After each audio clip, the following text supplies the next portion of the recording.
औज़ुबिल्लाहिमिनश्शैतानिर्रजीम बिस्मिल्लाहिर्रहमानिर्रहीम। तो आज का हमारा टॉपिक है लिपिड्स। उफ, ये बहुत ही ड्राई सा था और बहुत मुश्किल से मुझे भी समझ आया, क्योंकि शायद कॉलेज में नहीं हमने अभी तक पढ़ा। तो जितना मुझे समझ आया मैं पूरी कोशिश करूँगी कि मैं आप सबको उतना समझा सकूँ। उससे पहले मैं एक चीज़ बताना चाहूँगी। आज हमारी क्लास फेलो हैं शायद मिसबा कंवल।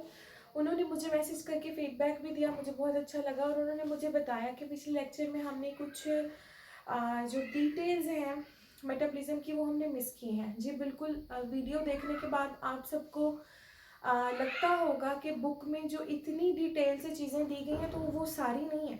तो चूँकि हमें एक ओवरव्यू तो नहीं, खैर हम भी काफ़ी डिटेल से पढ़ते हैं।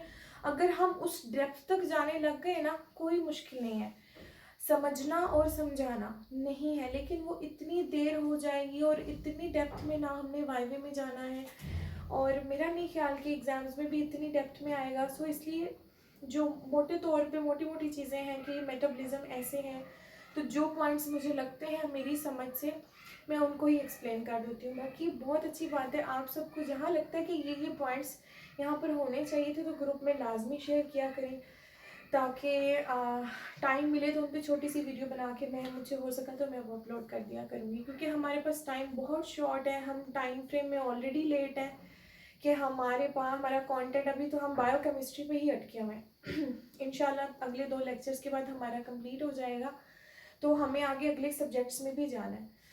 तो पढ़ते रहा करें साथ साथ। अल्लाह ताला सबको इंशाल्लाह अच्छे नंबरों से कामयाब करेगा। तो हम आते हैं हमारे लेक्चर की तरफ। तो आज हमने पढ़ना है लिपिड्स, ठीक है। जैसा हमने सोचा हुआ कि 5 चीज़ें हमने हर कंपाउंड की याद रखनी है। कौन कौन सी, मेरे साथ दोहराना प्लीज़। इंट्रोडक्शन, क्लासिफिकेशन, फंक्शन, उनका मेटाबॉलिज्म और रिलेटेड डिसऑर्डर्स। इंट्रोडक्शन में उसकी क्या प्रॉपर्टीज़ हैं, क्या खासियत है, क्या केमिस्ट्री है, वो सारा। तो स्टार्ट करते हैं लिपिड्स। लिपिड्स क्या है? Lipids are organic compounds made up of fatty acids and alcohol, ठीक है। ये याद रखिएगा कि लिपिड्स जो है वो आपको नजर आ रहा है, फैटी एसिड्स प्लस अल्कोहल, ठीक है। ये इनसे मिलके बने हैं फैटी एसिड्स और अल्कोहल। और बुक ही स्टार्ट में अगर आप लोग वीडियो देखते हुए बुक सामने रख लेंगे तो और ज़्यादा अच्छे से हर चीज़ समझ आ जाएगी। These are lighter than water and they have greasy marks on paper. ये वैसे ही है जैसे चर्बी जानवर की भी हम घर में लेके आते हैं तो उसमें वो ग्रीसी सा एक टेक्सचर होता है ना, बस वही चीज़। और इसके अलावा उसमें triglycerides, cholesterol, steroid, fat soluble vitamin और प्रोस्टाग्लैंडिन्स, ये भी जो है वो लिपिड्स का हिस्सा है, ठीक है। इतना इंट्रोडक्शन और इतना जो है वो काफ़ी है। और मॉलिक्यूलर लिहाज से आपने ये याद रखना है कि जो लिपिड्स होते हैं उनमें मिनिमम 2 कार्बन और मैक्सिमम 24 कार्बन होते हैं, ठीक है। उसके बाद है हमारी क्लासिफिकेशन। क्लासिफिकेशन जैसा कि हमने प्रोटीन्स में पढ़ा था, प्रोटीन्स की जो पहली मेन टाइप थी फिजिको केमिकल टाइप, और उसमें था ना सिंपल, कंपाउंड और डिराइव्ड। उसी तरह लिपिड्स की जो है वो मेजर 3 टाइप्स में इसको डिवाइड किया गया है, सिंपल, कंपाउंड एंड डिराइव्ड। अब सिंपल लिपिड्स कौन से होते हैं? ठीक है, सिंपल लिपिड्स वो लिपिड्स होते हैं जो कि देखें, हमने पढ़ा है ना कि लिपिड्स क्या है, जो कि अल्कोहल और फैटी एसिड से, ठीक है। वो जो अल्कोहल, मैं लिख देती हूँ, अल्कोहल और फैटी एसिड से, जो फैटी एसिड और अल्कोहल से मिलके बने हैं वो सिंपल है। उनमें ये 2 चीज़ें हैं, ठीक है। और उनके नाम कौन कौन से हैं? वो हैं ट्राई एसाइल ग्लिसरॉल, सबसे पहले ट्राई एसाइल ग्लिसरॉल, इसी तरह बाई एसाइल ग्लिसरॉल और मोनो एसाइल ग्लिसरॉल। इसको ये जो ट्राई एसाइल ग्लिसरॉल है इसको हम ट्राइग्लिसराइड्स भी कहते हैं, ठीक है। तो सिंपल हमारे पास जो लिपिड्स हैं वो हैं जिनमें अल्कोहल और फैटी एसिड, जो कि हमने डेफिनेशन में भी पढ़ा है, ये होते हैं, ठीक है। उसके बाद दूसरी टाइप है कंपाउंड, ठीक है। कंपाउंड जो है लिपिड्स, वो लिपिड्स होते हैं जिनमें अल्कोहल और फैटी एसिड प्लस कोई भी और कंपाउंड जब शामिल हो जाता है तो वो कंपाउंड लिपिड्स हो जाते हैं। इनको कंपाउंड और कॉम्प्लेक्स भी बोलते हैं। जाहिर है दो चीज़ों के अलावा जो है वो तीसरी चीज़ भी उसमें ऐड हो जाती है ना। अब वो चीज़ें मुख्तलिफ हो सकती हैं, लाइक अगर फॉस्फेट आ गया है, फॉस्फेट मिल गया तो ये फॉस्फोलिपिड्स हो जाएंगे। इसी तरह ग्लाइकोलिपिड्स हैं, फॉस्फोलिपिड्स, ग्लाइकोलिपिड्स, ये सब कंपाउंड लिपिड्स हैं। और गैंग्लियोसाइड्स, सल्फोलिपिड्स जिनमें सल्फेट होगा, सल्फोलिपिड्स। और हमारे पास लाइपोप्रोटीन, हाई डेंसिटी लाइपोप्रोटीन और लो डेंसिटी लाइपोप्रोटीन। इसके नोट्स दिए हुए हैं बुक में, जो ब्लू सर्कल में है उनको लाजमी पढ़ लीजिएगा, वो बहुत इंपॉर्टेंट है, ठीक है। तीसरे नंबर पे आ जाती है डिराइव टाइप ऑफ लिपिड्स। वो कौन से लिपिड्स होते हैं जो कि ये जो टाइप 1 है टाइप 2 से डिराइव किए जाते हैं, वो होते हैं डिराइव, ठीक है। तो अब तक हमने क्या सिंपल सा हमने ये पढ़ा है कि लिपिड्स जो है ये फैटी एसिड्स और अल्कोहल से मिलके बनते हैं, ग्रीसी मार्क्स होते हैं इनके, और ये वाटर से जो है वो लाइटर वेट होता है इनका। और इनकी क्लासिफिकेशन 3 तरह की है, सिंपल, कंपाउंड और डिराइव्ड। सिंपल में वो हैं जो कि सिर्फ और सिर्फ फैटी एसिड और अल्कोहल से मिलके बने होते हैं, जब उनमें कोई तीसरी चीज़ ऐड हो जाती है, तीसरा कोई एलिमेंट ऐड हो जाता है तो वो हो जाते हैं कंपाउंड। और डिराइव्ड जो इन टाइप 1 और टाइप 2 से डिराइव किए जाते हैं वो होते हैं डिराइव्ड, ठीक है। ये इसकी क्लासिफिकेशन है। अब आते हैं हम फंक्शंस ऑफ लिपिड्स, ठीक है। फंक्शंस कहाँ हैं हमारे? फंक्शंस है book instant chemistry page number 45, functions of lipid. ये मैं यहाँ से रीडिंग भी करती जाऊँगी और आपको समझाती भी जाऊँगी। प्लीज़ अपने सामने बुक रख लें, बुक नहीं है कहीं ड्यूटी पे हैं आप तो फिर गौर से सुन लें, ठीक है। They are components of cell and cell organelles membrane, ठीक है। ये सेल्स और जो है सेल ऑर्गेनेलिस मेम्ब्रेन उसके कंपोनेंट्स हैं। Number 2, they are the major storage form of energy. हमने जितने भी कंपाउंड, 2 कंपाउंड हमने अब तक पढ़े हैं ना, प्रोटीन और कार्बोहाइड्रेट्स, वो भी एक एनर्जी की फॉर्म में होते हैं और लिपिड्स भी ऐसे ही हैं। They are good emulsifying agents. Emulsification हमने हमारे फर्स्ट लेक्चर में पढ़ा था कि वो एजेंट्स जो कि इमल्सिफिकेशन में हेल्प करते हैं उनको हम इमल्सिफाइंग एजेंट्स कहते हैं। उसके बाद है in the body 1 gram of fat produces about 9.1 kilo calories, it is too much. ये जो 1 ग्राम है फैट का वो 9.1 किलो कैलोरीज जो है वो प्रोड्यूस करता है। उसके बाद है दे have a high satisfactory value. अब सैटिस्फैक्टरी वैल्यू क्या होता है? इसका मतलब है सैटिस्फैक्टरी वैल्यू एक ऐसी स्टेट होती है, एक ऐसी कंडीशन को कहते हैं, मतलब when you feel being full, कि अभी बस जो है ना, ये ऐसी कंडीशन को कहते हैं। So they have a high satisfactory value. I hope मैं ये ठीक कह रही हूँ।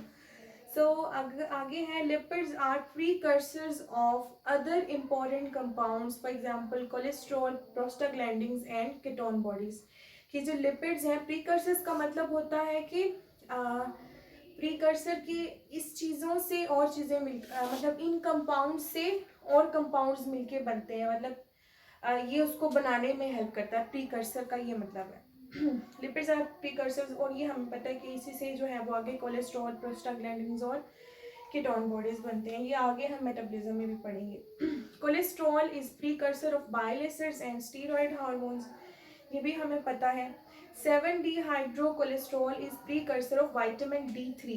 अच्छा, यहाँ पर ये जो हम फंक्शंस पढ़ रहे हैं इसमें कुछ वर्ड्स हैं जो उन्होंने हाईलाइट किया हुए, कुछ स्टेटमेंट्स हैं, इनको लाजमी पढ़िएगा, ये बहुत इंपॉर्टेंट है, ठीक है। उसके बाद है prostaglandins have hormone like actions in body, कि ये हार्मोन की तरह जो है वो एक्ट करते हैं, जो कि जो कि हमारे लिपिड्स प्रोस्टाग्लैंडिन्स की फॉर्म में होते हैं, वो वाले। Lipids ketone bodies act as a reserve fuel. ये भी हमें पता है कि जैसे रिजर्व फ्यूल हमारा होता है कि जब न्यूट्रिएंट डेप्रीवेशन की सूरत में, या जब हमारी एनर्जी बिल्कुल लो होती है, हम कुछ खाते नहीं हैं, तो हमारी एनर्जी जो है वो स्टोर की होती है यहाँ पर। Lipids provide insulation to nervous system against atmospheric heat and cold. अब इंसुलेशन क्या होती है? इंसुलेशन एक ऐसा अमल होता है, मतलब separation of conductor for conducting heat and cold. वो एक अमूमन आपने सुना होगा ना कि ये तो बंदा बहुत मोटा है, इसको तो ठंड नहीं लगती। सो जो उसकी वो फैट्स होते हैं उसकी बॉडी पे, वो उस जो बाहर का सर्द है, जो हीट वो कंडक्ट हो रही है, वो उसको नहीं होने देते हैं, उसको कवर रखते हैं। तो ये एज अ इंसुलेशन भी इनका काम है। They provide anatomical stability to internal organs and protect them against physical shock. ठीक है। Lipids under skin prevent excessive loss of water and electrolytes. ठीक है। They help in transportation of fat soluble vitamins and other fat soluble compounds across cell membrane. मतलब cell membrane के are पार भी ये transportation में बहुत मदद करते हैं। किनकी? फैट सॉल्युबल और विटामिन्स की, और जो बाकी फैट सॉल्युबल कंपाउंड्स हैं। They protect the body against the injurious effects of water soluble substances. ठीक है, ये इसके जो है वो फंक्शंस है।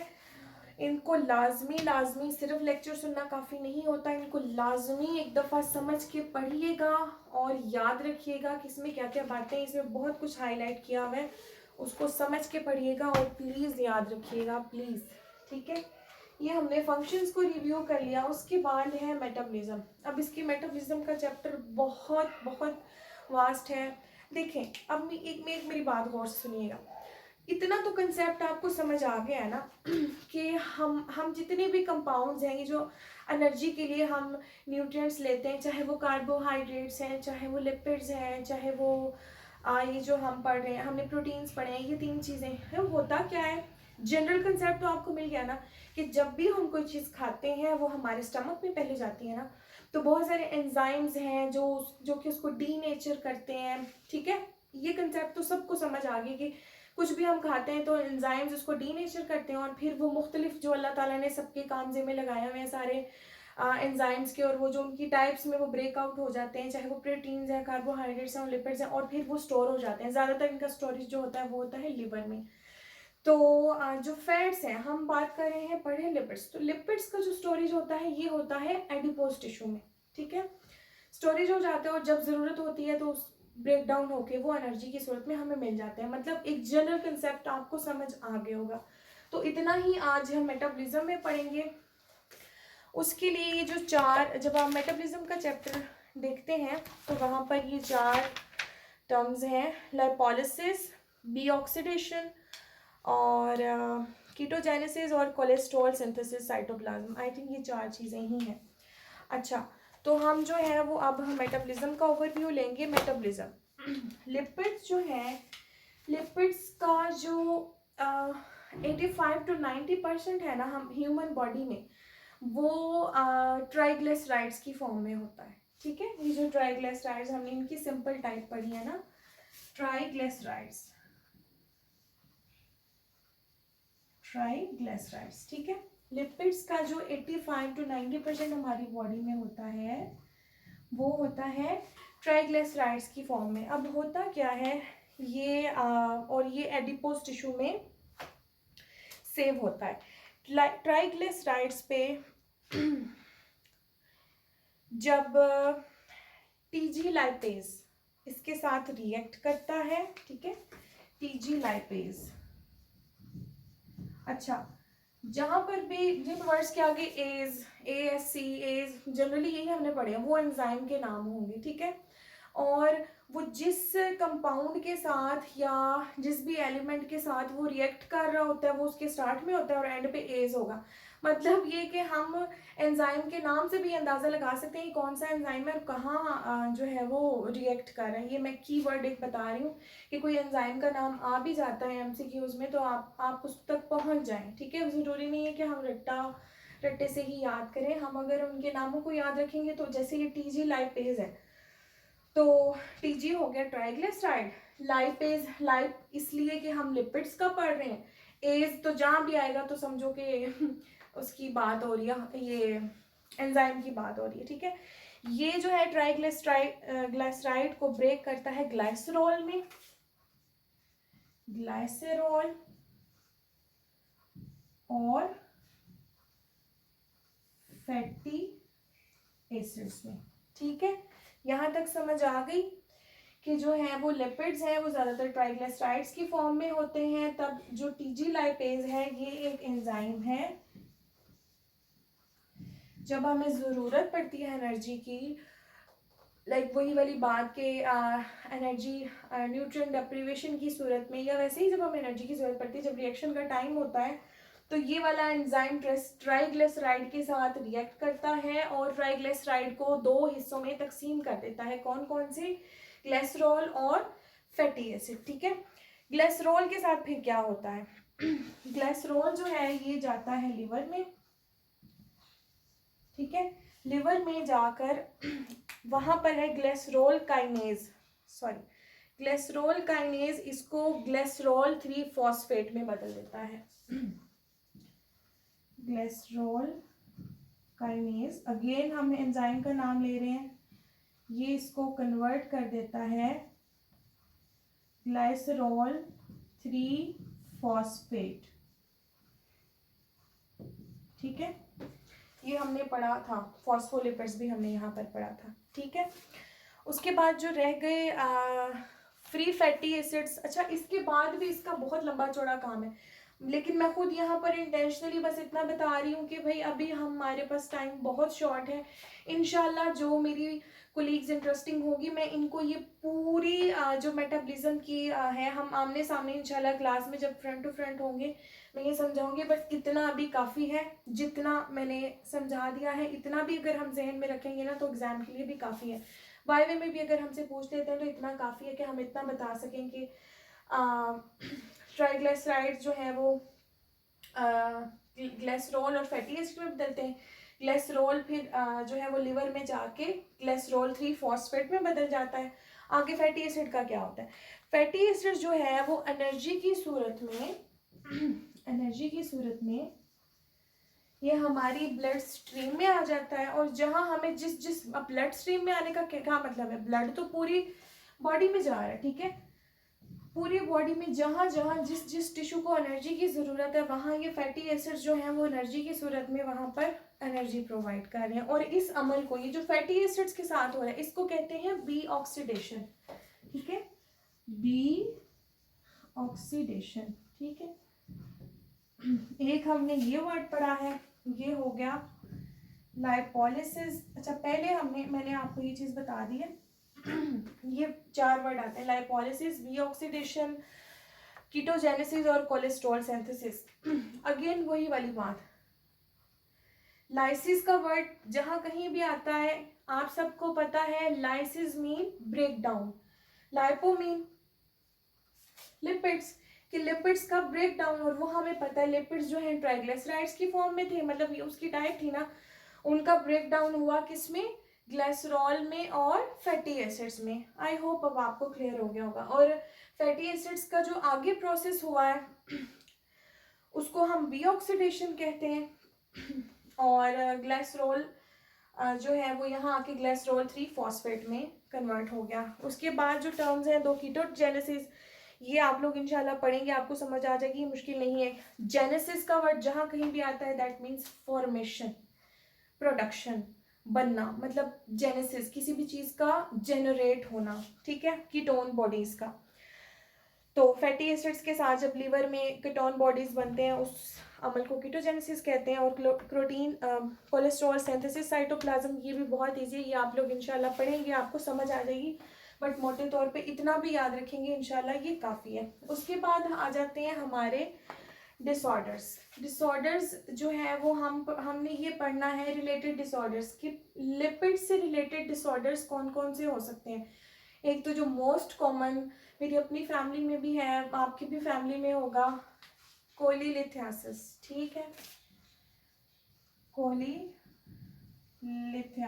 ठीक है, ये होता है। अब इसकी जो पैथोफिजियोलॉजी है ना, एक ब्लू बॉक्स में बहुत इजी वर्ड्स में दी हुई है, आपने उसको ज़रूर पढ़ना है, वो बहुत इंपॉर्टेंट है कि कोलेस्ट्रॉल किस तरह बाइल के साथ जो है वो गॉल ब्लैडर में चला जाता है और वहाँ पर वो स्टोन फॉर्मेशन होती है, ठीक है। 3-4 लाइनों का है, वो आपने लाजमी पढ़ लेना है। मतलब कोलीलिथियासिस, फिर उसके बाद most important DKA medical wards में हम सब ने ड्यूटी की है, ये हो ही नहीं सकता हम में से किसी ने ना की हो। तो DKA डायबिटिक कीटोन एसिडोसिस, ये भी जो है वो लिपिड्स से रिलेटेड डिसऑर्डर है। कैसे है, एक जनरल सा मैं आपको व्यू दे देती हूँ कैसे है। जैसे डायबिटिक कीटोन एसिडोसिस है, तो डायबिटिक अगर एक है, डायबिटीज़ एक पेशेंट को है और इन केस अगर वो इंसुलिन नहीं ले पाता या उसको कोई इन्फेक्शन हुआ है, तो होता क्या है, उसकी बॉडी में ब्लड शुगर, चूँकि इंसुलिन तो है नहीं, ठीक है, ब्लड शुगर ज़्यादा हो जाती है, ठीक है।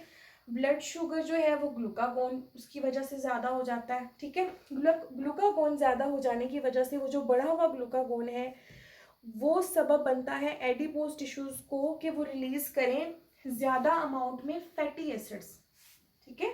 लिपिड्स की जो टाइप है फैटी एसिड्स, और फैटी एसिड्स जो हैं वो कीटोन बॉडीज़ में, जो लीवर है उसमें कीटोन बॉडीज़ में बदल जाते हैं। और चूँकि कीटोन बॉडीज़ जो हैं वो ज़्यादा हो जाएं तो क्या होता है, पेशेंट को एसिडोसिस हो जाता है। और इस तरह से जो कीटोन बॉडीज़ का जो हाई लेवल है, इसको हम बोलते हैं मेटाबॉलिक एसिडोसिस या फिर diabetic ketone acidosis. Ketone acidosis क्यों, क्योंकि कीटोन बॉडीज ज़्यादा हो जाते हैं। वर्ड से आपको याद आ जाएगा, यकीन करें। डीके सुना तो होगा, लेकिन आज आप इसकी पैथो भी समझ लेंगे लिपिड्स के रिलेटेड डिसऑर्डर में, और आपको समझ भी आ जाएगी। फिर उसके बाद जो है वो अथीरोस्क्लेरोसिस।